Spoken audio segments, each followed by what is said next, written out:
referencing your name in front of me here on StreamYard. It was interesting. The last time we spoke, I think it was one of those things about you referenced like an old quote regarding, I can't remember what Premier League player it was, but it was about the physicality and the aura and the fear that the physicality of the old Chelsea team used to instill in opponents.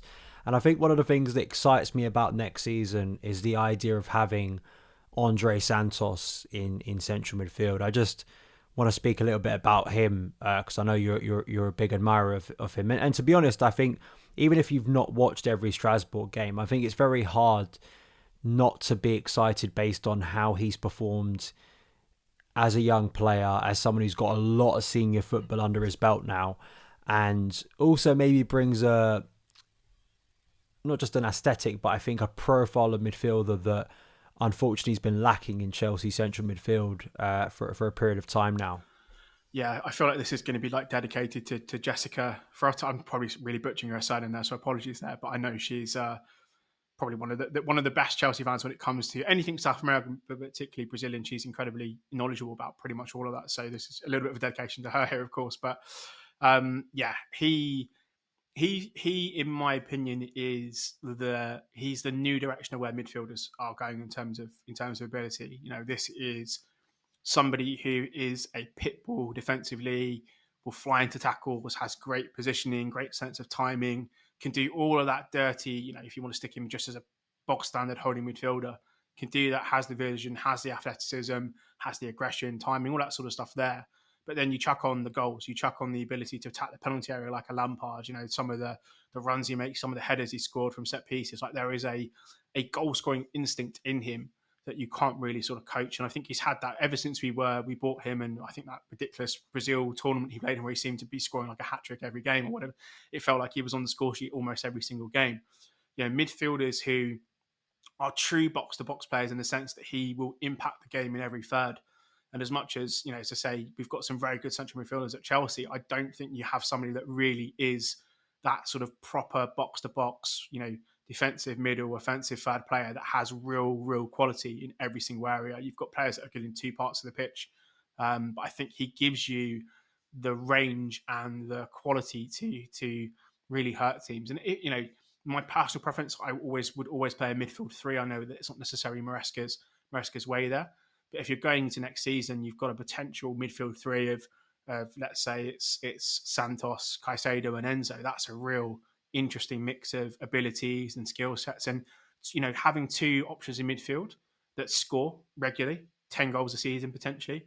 We're talking about the striker situation. One of the ways that Chelsea teams have won league titles with a striker that only scores and quote unquote only scores 20 league goals is they would get goals from defenders, they'd get goals from midfield, they'd have a couple of wingers chipping in with 7, 8, 9, 10 goals. If all of a sudden you've got Santos and Fernandes getting double digits from midfield, that massively lessens the load on a Cole Palmer. It lessens the load on the centre forward as well. So, the fact that he got made captain at Strasbourg as a lone player, and reportedly because the players there were like, "Yep, let's make him captain," not because he's the pet of Chelsea and therefore had to be made captain because he's a blue coat player. I think that to me says volumes about his character. The fact that he's a youth team, national team captain, literally all through the ages. I think has been picked for his first Brazil squad by Ancelotti. Probably the standout midfielder in Ligue 1 this season. If you're going to discount some of the PSG guys who obviously have been exceptional.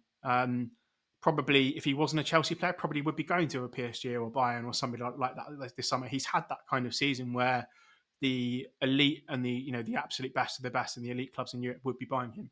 And the fact that he belongs here, incredibly positive about the club, seems to want to play in the Chelsea shirt. And the biggest compliment that I will ever give him, and I really hope that he gets near this level of player, he reminds me of Michael Essien. And anybody who knows me knows that he's my all-time favourite Chelsea player. Just the absolute perfect embodiment of what I think a Chelsea player should be. Selfless, the most insane engine you ever see, aggressive, would score big, important goals. Like he is the perfect player to pair with someone who's got more skill, more whatever it's going to be. And I definitely see Santos as that kind of modern incarnation of an Essien style kind of midfielder. Proper box to box, will get you goals, will be able to control the game, good enough technically, good in the air, which I think is sometimes we lack a bit in the centre of the pitch.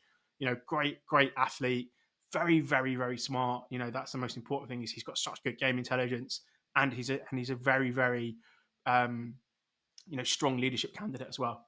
So going into next season, if you've got a midfield room of Caicedo, Enzo, Santos, Lavia, maybe one of Ugochukwu, Asuga, whoever it's going to be in terms of rounding out that, all of a sudden you've gone from having to run two players into the ground literally this season at times, to having a really physically dominant, overpowering midfield that could go and boss teams and start having a bit of that sort of old Chelsea mentality.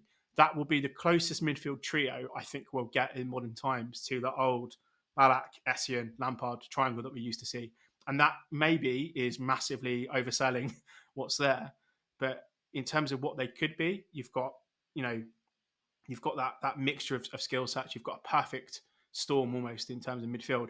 That's why I'd love to see them play as a trio. I don't know if that's in Maresca's future, but why wouldn't you play them together and just see what they can do? Because you've got destruction, you've got energy, you've got pace, you've got goals, you've got aerial ability, you've got leadership, you've got everything you want in three players. And it's not to dismiss Lavia, just in terms of durability. Like Santos seems like he could just play like 15 games back to back and he'd be fine.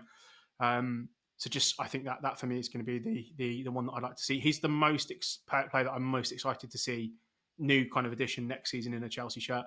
So I just think that he's got that quality. Again, when you think about him playing on the right-hand side of that midfield, potentially Reece James outside of him, that is a very scary proposition for people because you're not going to get through them. You're not going to run past them.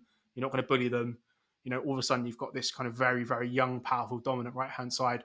Palmer ahead of them can be a bit lazy and then doesn't have to do as much tracking back, can be a bit more, the sort of cheating in terms of defensive work because you've got two brilliant players to cover there as well. So yeah, definitely keen to see him next season. And certainly, as I say, the most excited I've been about a non-Chelsea player. I think we can probably call him for this point in time for quite a while. So yeah, big on him, and hopefully, to say, we can get that level of performance that we've seen out of him because I think he's got the potential to be one of the best players we've had for a very long time.